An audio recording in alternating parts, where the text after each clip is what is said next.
Assalamualaikum warahmatullahi wabarakatuh. Bayangkan terbang jauh ke negeri orang demi harapan hidup yang lebih baik, tapi malah terjebak dalam mimpi buruk, ditipu, bekerja tanpa bayaran, bahkan kehilangan akses komunikasi dengan keluarga. Itulah yang dialami Randy, seorang TKI asal Jawa Tengah yang pernah terperangkap dalam pekerjaan ilegal di Kamboja. Namun kini, setelah berhasil keluar dari jerat itu, ia memilih untuk tidak hanya menyelamatkan diri, tapi juga menjadi penolong bagi mereka yang baru datang dan belum tahu apa-apa. Saksikan kisah luar biasa Randy hingga akhir video ini, karena dari penderitaan datanglah kekuatan yang mengubah banyak hidup. Mari kita mulai ceritanya. Randy, seorang pemuda berusia 26 tahun dari sebuah desa kecil di Jawa Tengah, tumbuh dengan harapan yang sederhana, bisa membahagiakan orang tua dan memberikan masa depan lebih baik untuk adik-adiknya.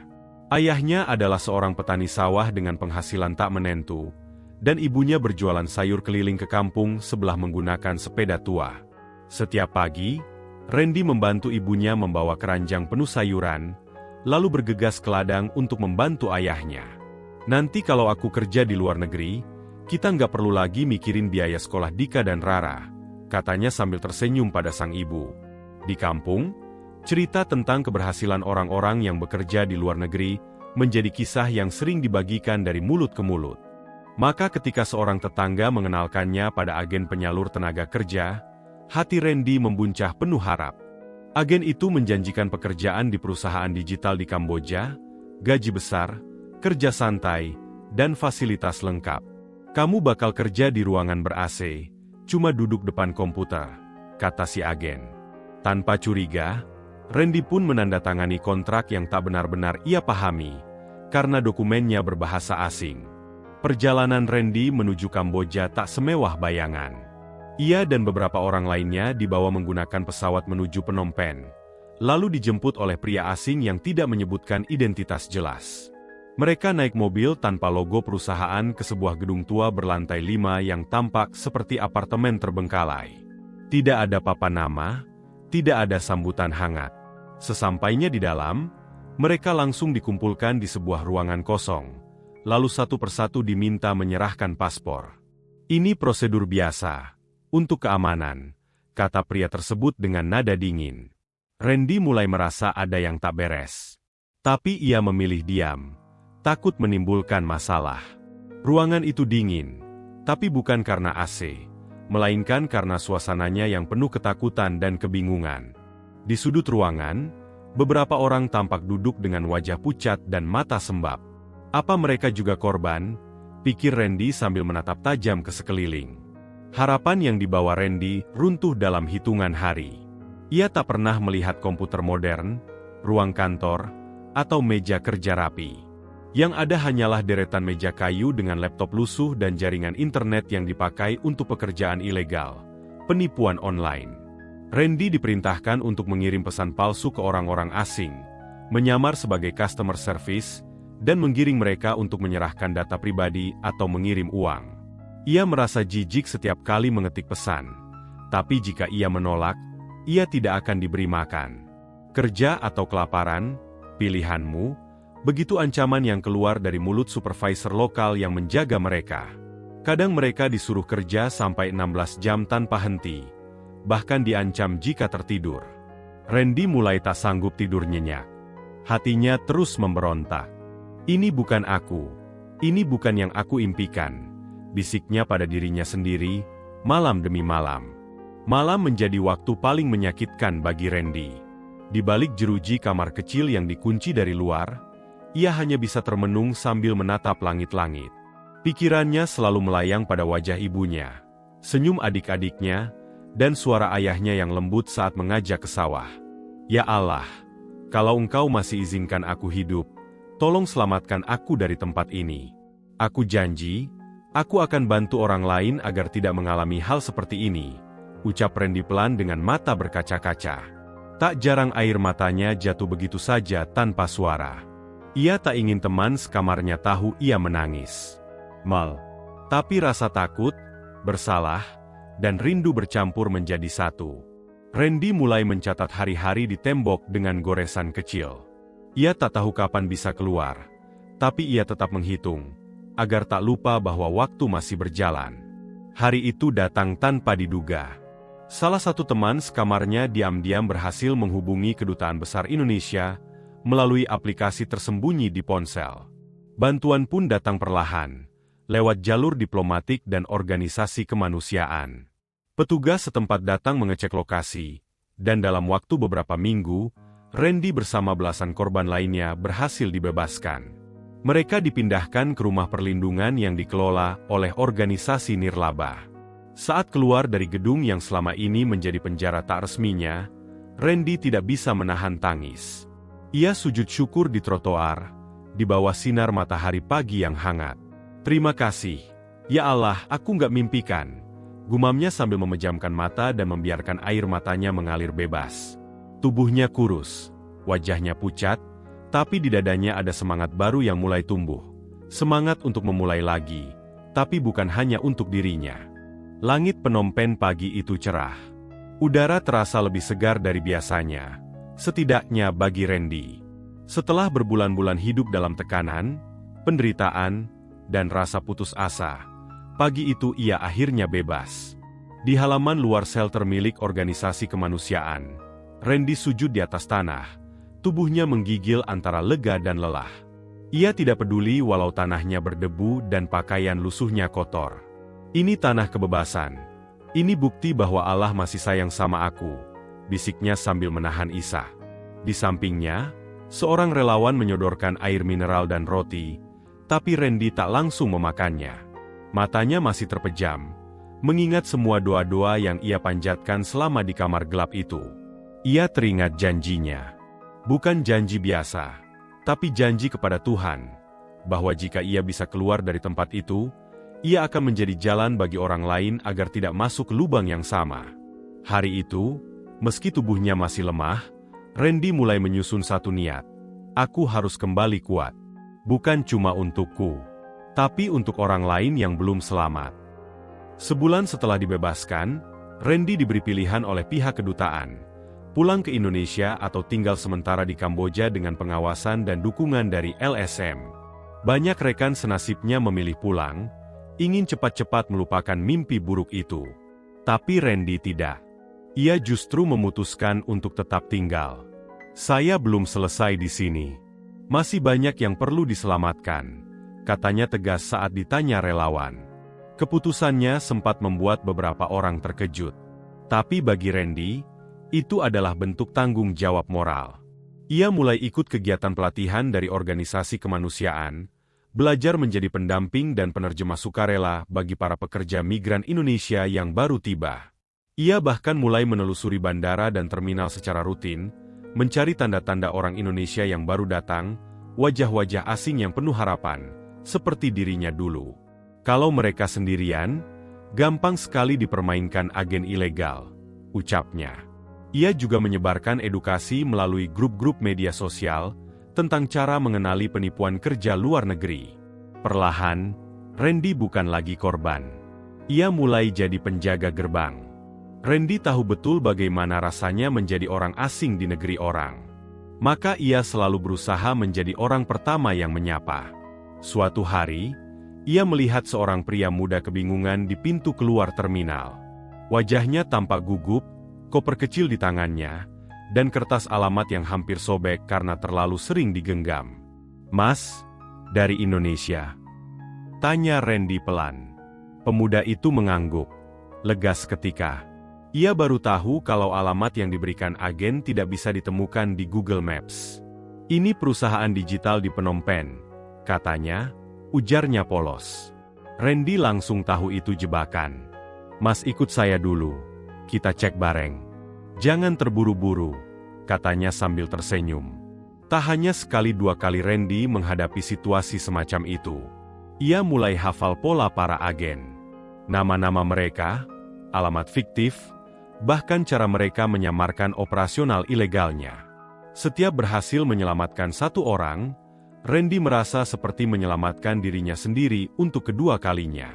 "Karena setiap mereka yang aku tolong, mengingatkanku siapa aku dulu," tuturnya dengan mata berkaca. Keberanian Randy ternyata membuat beberapa pihak tak senang. terutama agen-agen gelap yang merasa bisnis ilegal mereka terganggu. Kamu jangan sok jadi pahlawan. Nanti kamu yang hilang. Begitu bunyi pesan anonim yang masuk ke ponselnya suatu malam. Tapi Randy tidak mundur. Ia sudah terlalu jauh untuk berhenti. Ia mulai bekerja sama dengan petugas kedutaan, polisi setempat, dan organisasi internasional. Ia belajar prosedur hukum dasar, membuat laporan, bahkan membantu orang-orang yang sudah terjebak untuk keluar lewat jalur aman. Aku pernah hampir mati di tempat gelap. Sekarang saatnya aku nyalain cahaya, katanya mantap. Tidak jarang ia harus menyamar, berpura-pura menjadi calon korban agar bisa mengungkap lokasi agen palsu. Dalam hatinya, rasa takut memang ada. Tapi rasa tanggung jawab jauh lebih besar. Aku tahu apa yang mereka rasakan. Dan aku gak akan biarkan mereka sendirian seperti dulu aku sendirian. Waktu berjalan, nama Randy mulai dikenal di kalangan komunitas TKI di Kamboja. Mereka menyebutnya penjaga tak bernama, karena ia selalu datang saat dibutuhkan, tanpa pernah meminta imbalan atau sorotan. Ia hadir di bandara saat dini hari, di terminal bus saat hujan, atau bahkan menjemput diam-diam dari tempat-tempat yang mencurigakan. Tak jarang ia hanya duduk di pojok kafe, memperhatikan sekeliling sambil menunggu wajah baru dari Indonesia. Kalau bisa nyelamatin satu orang aja hari ini, itu udah cukup, katanya. Ia tak lagi mencari uang, tak lagi mengejar keuntungan. Yang ia kejar adalah rasa damai dalam hatinya sendiri. Di tengah dunia yang begitu gelap, ia memilih menjadi lilin kecil. Dan lilin itu, tanpa sadar, telah menerangi jalan banyak orang. Beberapa bulan berlalu, dan kerja Randy makin berdampak besar. Tak hanya menyelamatkan, ia kini juga menginspirasi. Suatu malam, ia diundang untuk menjadi pembicara dalam pertemuan komunitas migran di Phnom Penh. Ia hampir menolak, merasa tak pantas. Saya bukan siapa-siapa, saya cuma pernah jadi korban, katanya lirih pada panitia.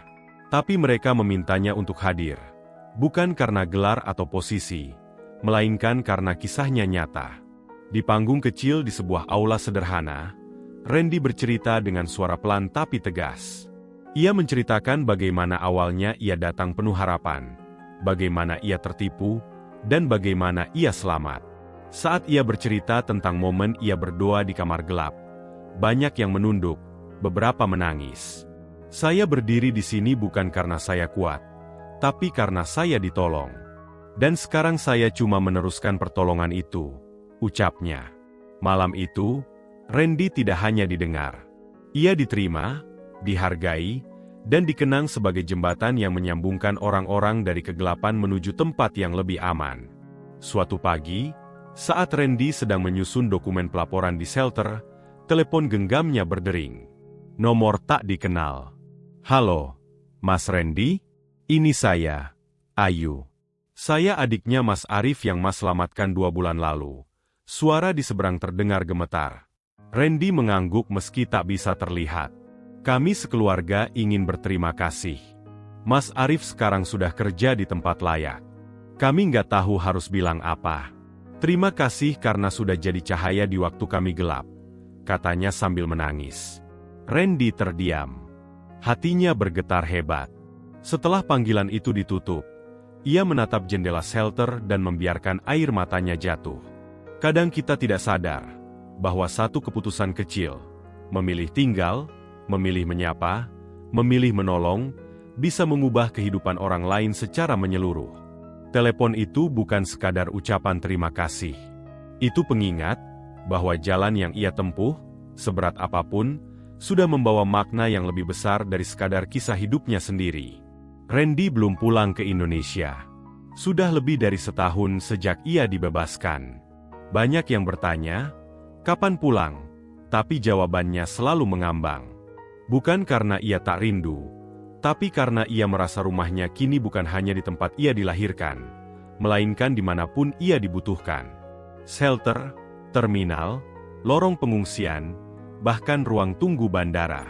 Kadang rumah itu bukan soal tempat tinggal, tapi tempat kita merasa hidup, katanya pada seorang rekan relawan. Ia mulai memahami bahwa hidupnya kini punya makna baru. Ia bukan hanya anak petani dari desa. Ia adalah bagian dari mata rantai kemanusiaan. Ia tak pernah meminta popularitas, apalagi pujian. Tapi namanya kini disebut diam-diam di antara mereka yang selamat. Mereka yang diam-diam menyisihkan doa untuk pria yang dulunya juga hampir hancur. Dan Randy? Ia hanya ingin tetap jadi manusia. Yang hadir, yang peduli. Setiap kali Randy melihat wajah-wajah bingung di bandara, atau mendengar tangis seseorang yang baru sadar tertipu, rasa sakit lama itu kembali hadir. Tapi kini, rasa sakit itu bukan lagi luka. Ia sudah berubah bentuk, menjadi kompas. Rasa itu yang membimbing langkahnya, yang mengingatkan bahwa di dunia ini masih banyak yang terjebak dalam gelap yang sama. Saya pernah di titik itu. Jadi saya tahu persis bagaimana rasanya, katanya pada seorang anak muda yang hampir ditipu. Ia tidak pernah menghakimi, tidak menyalahkan.